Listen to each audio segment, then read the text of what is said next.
Hello everyone and welcome back again. इस video में हमने कल जहाँ तक देखा था कि कैसे रिवाइज करने हैं, क्या चीज़ करने हैं अपने नीट पीसी 26 के लिए एंड मे आईएनआई 26 के लिए। तो अगर आप में से कोई ऐसे जो पहले इस वीडियो को देख रहे हैं एंड फर्स्ट पार्ट इसका नहीं देखा है, तो आई विल रिक्वेस्ट कि आप पहले जा करके इसके पहले पार्ट को देखिए एंड फिर इस पे आइए। So let's begin. हमने कल देखा था first reading, first revision and second revision. आज हम उससे आगे का इस वीडियो में देखेंगे।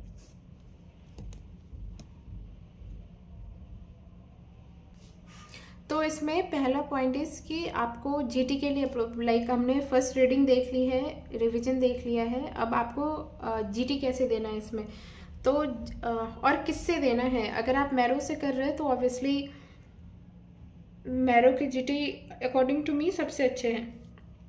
प्लस बीच बीच में जो फ्री के आते हैं लाइक नेशनल लेवल वाले, जो नेशनल लेवल वाले आते हैं डिफरेंट डिफरेंट चैनल्स के, डिफरेंट प्लेटफॉर्म्स के, आप उनके भी जो फ्री वाले वो सबके देने हैं। आप जितने तरीके से दे सकते हैं उतना आपको आइडिया मिलेगा कि आप नेशनल लेवल पे कहाँ पे स्टैंड कर रहे हैं और आपको कितने इम्प्रूवमेंट की ज़रूरत है। एंड कि अगर आप डिफरेंट तरीके के क्वेश्चंस करते हैं तो आपको चीज़ें ज़्यादा याद रखनी है। तो आप जितने भी सोर्सेज से दे सकते हैं उसे दें। एंड जीटी कैसे देना है, आपको कोशिश करना है कि जो अपना एग्ज़ाम का टाइम है लाइक मॉर्निंग 9 to 12 में दे या फिर 9 to 12:30 में देने की कोशिश करें, इसी में देना है। एंड कब से देना स्टार्ट करना है, अगर आप दिसंबर में पढ़ना स्टार्ट कर रहे हैं तो आई से कि आपको ये जनवरी एंड या फिर फरवरी सब में देना स्टार्ट कर देना चाहिए। अगर आप इसके पहले दे रहे हैं तो ऐसा हो सकता है कि अभी तक आपने बहुत कुछ पढ़ा नहीं है एंड आपको लाइक काइंड ऑफ वेस्टेज लगे कि टाइम का, कि आप 3.5 आवर्स जीटी पे वेस्ट कर रहे हैं और बहुत कुछ आपको प्रोडक्टिव नहीं हो पा रहा है। तो जब उस टाइम में आपको कस्टम मॉडल्स करना will be definitely more beneficial rather than giving GTs. तो लाइक जनवरी एंड सब में, फरवरी में या मिड फरवरी तक में आपको ये देना स्टार्ट करना है। इनिशियली आपको, अगर आप ये जनवरी सब में स्टार्ट कर रहे हैं तो इनिशियली आप 1-2 जीटीज 1 मंथ के गैप पे भी दे सकते हैं। फिर जैसे ही आपका फर्स्ट रिवीजन कंप्लीट होने वाला हो, फर्स्ट रीडिंग कंप्लीट होने वाला हो, मान लो कि आपका फेब मिड से लेकर के मार्च तक में first reading like beginning of March तक,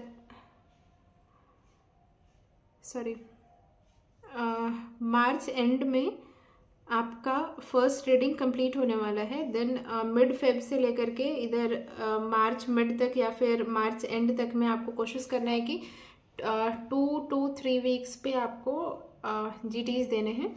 एंड देन जब आपका कंप्लीट होने वाला होगा देन उस टाइम पे आपको 2 वीक्स पे जीटीज देने हैं। एंड एग्जाम के इसको धीरे धीरे कम करते जाना है, लाइक 2 वीक्स, इसके बाद आपने 2 जीटीज 2 वीक्स पे दे दिया, फिर 1 वीक्स पे देना है, देन 5 वीक्स पे देना है। एंड कब देना है इसको बंद करना है। लाइक मुझे पर्सनली ऐसा होता था कि अगर मेरा एग्जाम के टाइम में कोई जीटी खराब चले जाएगा तो I won't feel good and like I won't be confident enough. तो मैंने मई में कोई भी जीटी नहीं दिया था आईएनआई के पहले, आईएनआई के बाद फिर वापस से देना स्टार्ट किया। तो अगर आपको ऐसा लगे तो आप एग्ज़ाम के 10-15 डेज पहले तक जीटीज दे सकते हैं और उसके बाद बंद कर सकते हैं। And if someone will ask me कि कितने नंबर ऑफ जीटीज इनफ है, तो इसका कोई भी पार्टिकुलर आंसर नहीं है। बहुत सारे लोग कम जीटी दे करके भी अच्छा करते हैं, बहुत सारे लोग ज़्यादा जीटीज दे करके भी अच्छा नहीं करते हैं। It's actually not only about कि आप कितने जीटीज दे रहे हैं, ये ऐसा भी है कि जितने भी जीटीज आपने दिए हैं कि आपने उसको अच्छे से रिव्यू किए हैं, इन सारी चीज़ों पे भी ये डिपेंड करता है, not only on the number of GTs. फिर इसको रिव्यू करने के लिए आप कौन कौन से तरीके यूज़ कर सकते हैं। तो ये 3 तरीके मैंने बताया, इसमें से मुझे कौन सी अच्छी लगी ये मैं आपको बताऊंगी। एंड इनमें से जो भी आपको अच्छी लगे आप वो यूज़ कर सकते हैं। लाइक आपका 200 क्वेश्चंस है एंड आप वो सेम डे पे 200 के 200 क्वेश्चंस रिव्यू कर रहे हैं, तो आपको फॉर द टाइम बिंग ऐसी गट फीलिंग आ सकती है कि हाँ मैंने लाइक GT1 दिया, GT2 दिया और ये सब सेम डे पे इसका रिवीजन पे कंप्लीट कर लिया, लेकिन लॉन्ग रन में वो आपके ब्रेन में उतने टाइम तक नहीं रहेगी and it may end up being futile. तो like I personally don't suggest this particular way to anyone. ये दोनों चीज़ें मैंने यूज़ की हुई है। Like second method and the third method. इसमें क्या करना है आपको, या तो आपके जो 1-2 से लेकर के लाइक 19 तक सब्जेक्ट हैं, इसमें आपको या तो सिक्वेंस में लाइक 1 to 200 क्वेश्चन आपके हैं, आपको क्या करना है कि 40 to 50 क्वेश्चन ईच डेली कर लेना, या फिर 3-4 सब्जेक्ट्स डिपेंडिंग ऑन कि अगर लॉन्ग सब्जेक्ट्स है तो डेफिनेटली आप 1 या 2 सब्जेक्ट ही कर पाएंगे, अगर शॉर्ट सब्जेक्ट्स है तो आप 4, 5 या 6, 7 सब्जेक्ट्स भी कर सकते हैं। आप ऐसे ऐसे करके सब्जेक्ट करते जाएं। एंड कुछ अगर आपको बहुत ही इंपॉर्टेंट लग रहा है तो आप उसको अपनी 28th नोटबुक में ऐड कर सकते हैं। 28th नोटबुक में भी आपको सेक्शंस बनाने, एक जब आप रीडिंग कर रहे हो वो वाली चीज़ें आपको लिखनी है, या आप स्टार्टिंग से नोटबुक के स्टार्टिंग से लिख सकते हैं, एंड नोटबुक के उल्टे साइड से लाइक एंड वाले साइड की तरफ से आप लिख सकते हैं कि आपने GT1 दिया, उसमें क्या लिखना है, GT2 दिया, इसमें कौन सी इंपॉर्टेंट चीज़ें मिली, लाइक GT1 में एकदम छोटा छोटा करके लिखना है कि GT1 में एनाट में कौन सी छोटी चीज़ें मिली, इंपॉर्टेंट चीज़ें मिली, फिजियो में कौन सी इंपॉर्टेंट चीज़ें मिली, सेम वे कि GT2 में लाइक बायोकेम में कौन सी इंपॉर्टेंट चीज़ें मिली, सर्जरी में कौन सी, या कुछ सब्जेक्ट्स ऐसे हो सकते हैं, मान लो कि पीडिया में कोई इंपॉर्टेंट चीज़ आपको नहीं लगी, आपको लग रहा था कि सारे क्वेश्चंस मुझे अच्छे से आ रहे हैं, तो वो नहीं लिखना है, ऐसे करके आपको लिखना है। एंड अगर आप ये कर पाते हैं तो GT को रिव्यू करना बहुत ही आसान होता है। एंड इसमें आपको मेंशन ये करके चलना है कि GT1 GT2 कौन सी डेट को आपने दिया है, क्योंकि एंड में आप कंफ्यूज ना हो, ये सब आपने नहीं लिखा तो आपको पता ही नहीं चलेगा कि कौन सा GT ये है एंड कौन सा आपको नोटबुक से रिवाइज करना है, कौन सा आप नोटबुक में नहीं लिख पाए थे तो आपको सीधे फ़ोन से रिवाइज करना है। तो इन सब कन्फ्यूज़न से बचने के लिए भी आपको लिख करके रखना है।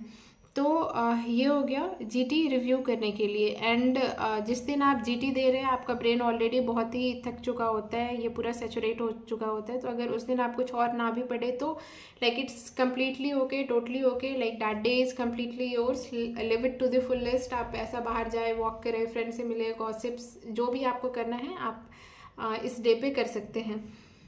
And so it was about reviewing GT। And then about the custom modules. तो कस्टम मॉड्यूल्स आपको कब से करना है, स्टार्ट करना है।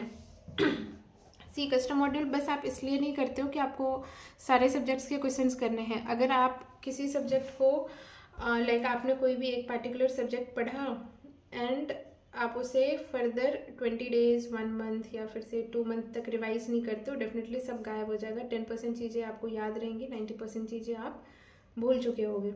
तो ये इस विशियस साइकिल से भी बचाता है।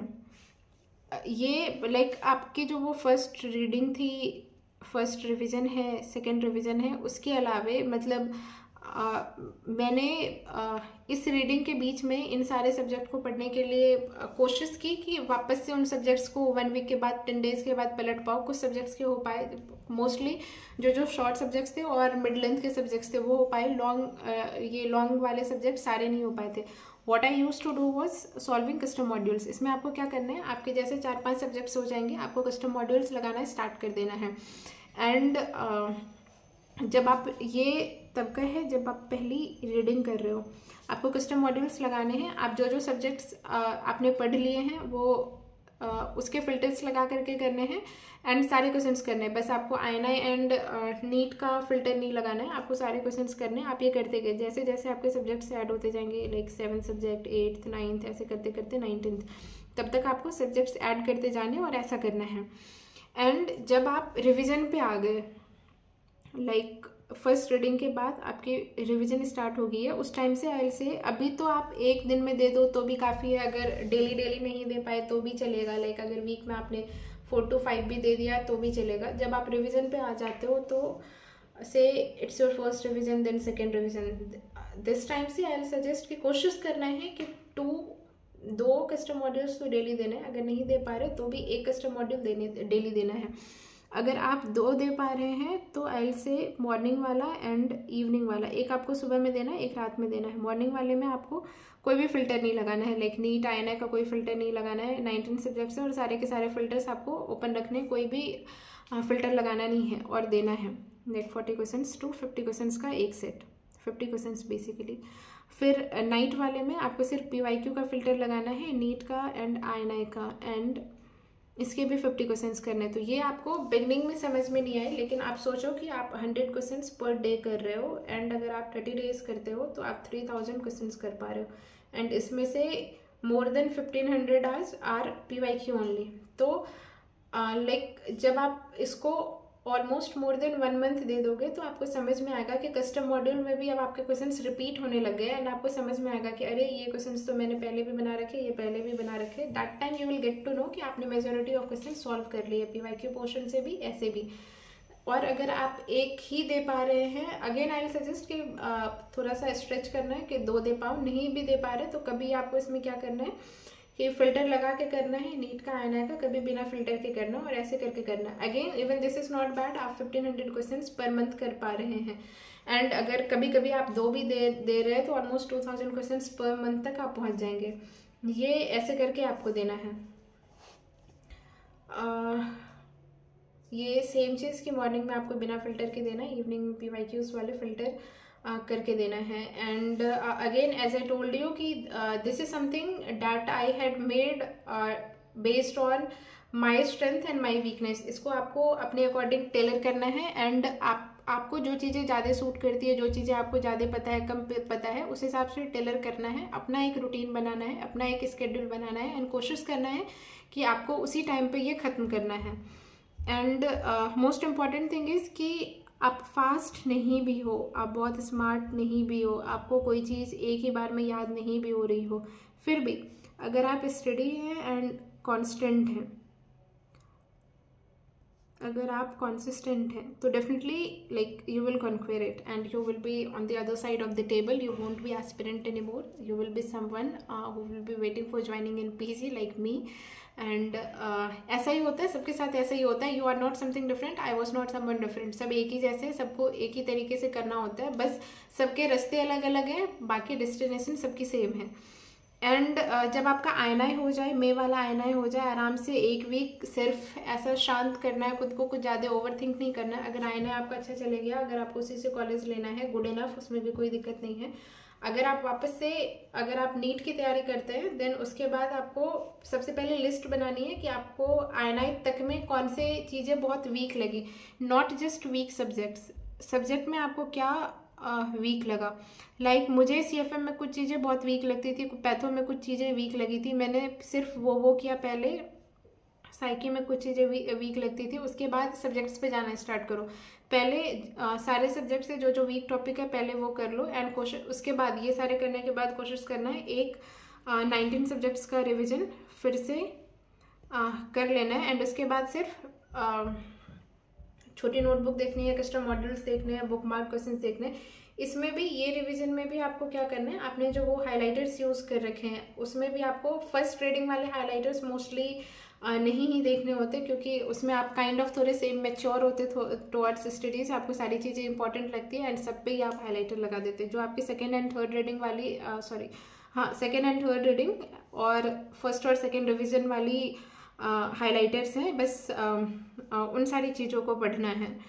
एंड ऐसे करके आपको INI के बाद का अप्रोच रखना है. And here in I will be showing few pictures कि जैसे ये PYQ मैंने किए थे, इसमें लाइक ये रेट्रोग्रेड अप्रोच था. तो डेफिनेटली जब आप पहली बार बना रहे हो तो आपको ये थोड़ा सा टफ लगेगा.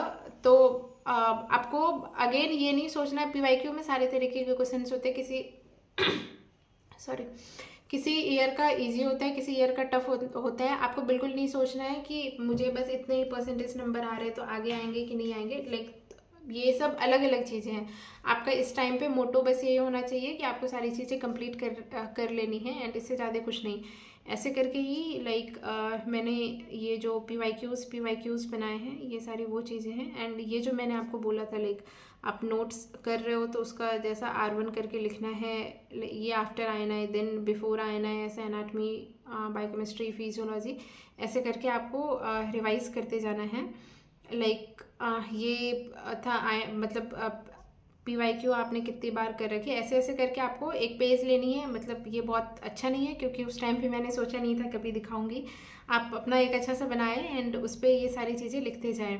ये थे कि GT में कैसे आपको लिखना है एंड नंबर्स. स्टार्टिंग में मैं बस ये लिखती थी कि ये सारे सब्जेक्ट्स GT के कर लिए ऐसा ऐसा करके, तो ये आपको लिखना है. फिर बाद में सारी चीज़ें भी लिखना स्टार्ट की थी, ये इंपॉर्टेंट टॉपिक्स किस में कौन कौन से हैं, अगेन जीटीज, ये जब आप वीडियोस कर रहे हो तो आपने कौन कौन से वीडियोस कर लिए ये सब आपको कट करते जाना है लिख करके।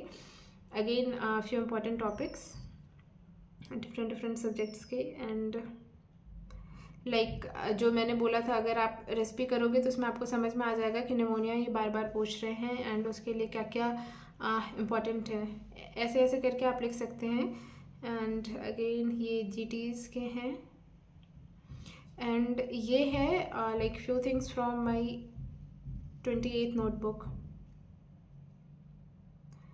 देखिए 28th नोटबुक के हैं, ये सर्जरी का है, सारी चीज़ें इसमें नहीं है, बस ये एग्जांपल है शो करने के लिए कि आपको छोटी छोटी चीज़ें लिखनी है और बस उसका जो भी मेन पॉइंट है सिर्फ वो चीज़ें लिखनी है, सारी चीज़ें आपको इसमें नहीं पढ़नी है। जैसे एक्लेजिया के लिए हम Heller's myotomy and congenital hypertrophic pyloric structure के लिए हम ब्रामस्टेड्स पाइलोरोमाइटोमी करते हैं, देन विल्कीज के लिए स्ट्रॉन्ग्स, ये सब चीज़ें बस आपको लिख के रखनी है जो आपको लगे बहुत इंपॉर्टेंट है, याद नहीं रहते एकदम की पॉइंट, सारी चीज़ें आपको इसमें नहीं लिखनी है, वरना आप छोटी कॉपी नहीं एक मोटी कॉपी बना पाओगे। एंड जैसा ये ऑब्स का है, इसमें लाइक जो भी नेम्ड प्रोसीजर्स हैं उन सब में बहुत ज़्यादा कन्फ्यूज़न होता है, तो आपको ये सारी एक जगह पे लिख के रखनी है एंड देन उसको रिवाइज करना है। एंड इन सब में लाइक स्लिंग में, फॉर्जिल्स में, शॉटकर में, ये सब काफ़ी बार पूछे हुए हैं, तो आपको डिफरेंस आना चाहिए। एंड डिफरेंस आने के लिए, डिफरेंस समझ में आने के लिए बहुत ज़रूरी होता है कि वो सारी चीज़ें एक जगह पे लिखी हुई हों। तो ऐसे करके आपको लिखना है। ये जैसा वैक्सीन्स का है, आपने जहाँ जहाँ पे भी वैक्सीन्स पढ़े, लाइक मेजोरिटी आप CFM में ही पढ़ लेंगे, कुछ आपने माइक्रो में पढ़ रखा है, तो आपने जहाँ या कुछ अगर अपडेट्स आते हैं जो आपको एंड में पता चलेंगे, तो वो सारे वैक्सीन्स एक जगह पे लिख लेने हैं। कुछ ट्रिक्स बनाने हैं, लिखना है लाइव कौन सा है, लाइव एटेन्यूएटेड कौन सा है, डेड कौन सा है, रिकॉम्बिनेंट कौन सा है, ये सारी चीज़ें आपको ऐसे करके लिखते जानी है। तो this was like my approach and my strategies and plans to you all। इसको आप अपने हिसाब से क्यूरेट करें, आपको जो भी चीज़ें इंपॉर्टेंट लग रही हैं कुछ इसमें अपना टच भी देते जाएं, एंड आई होप कि इससे आपको कुछ बेनिफिट मिले। And thank you for being with me till the end, thank you for showing all your patience and good wishes to everyone. अगर मुझे मैं कभी कभी भूल जाती हूँ कि कुछ इंपॉर्टेंट चीज़ मिस कर जाती हूँ, अगर मुझे ऐसा कुछ लगता है I will add those in comment section. So thank you everyone.